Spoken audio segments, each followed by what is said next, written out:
Hello everyone, কেমন আছো সবাই? আশা করছি সবাই ভালো আছো। আমি কোয়েল। তোমরা দেখছো আমার চ্যানেল অলিভিয়া চাকপাড়া। আজকে মহালয়া। আর মহালয়া হচ্ছে বাঙালির most important emotion. Mahalaya Bengali emotion is the best festival of Bengali Durga Puja. Mahalaya সম্বন্ধে তো আমার কিছু বলার নেই। ভোরবেলাতে সবার বাড়িতে টিভি খুলে বসে থাকে মহালয়া শোনার জন্য। ছোটবেলায় সবার সাথে মহালয়া দেখতাম, এখন টাইমের অভাবে সেটা আর হয়ে ওঠে না। দুর্গাপুজো মানেই বাঙালির একটা উৎসব, জাঁকজমকভাবে পালিত হয়। দুর্গাপুজোয় কেনাকাটা কত রকম, 4টি দিন দুর্গাপুজো।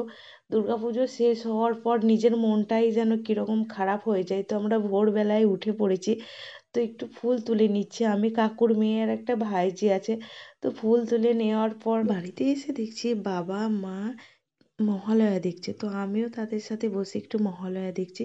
সেরকমভাবে দেখা হয় না, অনেক দিন পর দেখছি। ছোটবেলায় সবাই মিলে একসাথে বসে দেখতাম, তো আমি একটু মা বাবার সাথে বসে দেখে নিচ্ছিলাম। আর ক্যামেরাটা একটু ক্যাপচার করে নিলাম তোমাদেরকে দেখাবার জন্য। বেশ ভালোই লাগছিল। তারপরে চলে গিয়েছিলাম পার্লারে একটু হেয়ার কাটিং করার ছিল, তো সেটাই করে নিয়েছিলাম। দেন তারপরেই আমি চলে গিয়েছিলাম শপিং মলে। এখানে আমার দু একটা জিনিস কেনার ছিল, অলরেডি আমার শপিং কমপ্লিট। তাও মন যেন মানে না। মেয়ে মানে এখানে যাই ওখানে যাই, এটা কিনি ওটা কিনি, কেনারই শেষ নেই। আর এই 4টে দিন দুর্গাপুজো মানে অধর কেনা। তারপরেই খিদে লেগে গিয়েছিল, বিরিয়ানি খেয়ে খেয়ে খেয়ে বাড়ি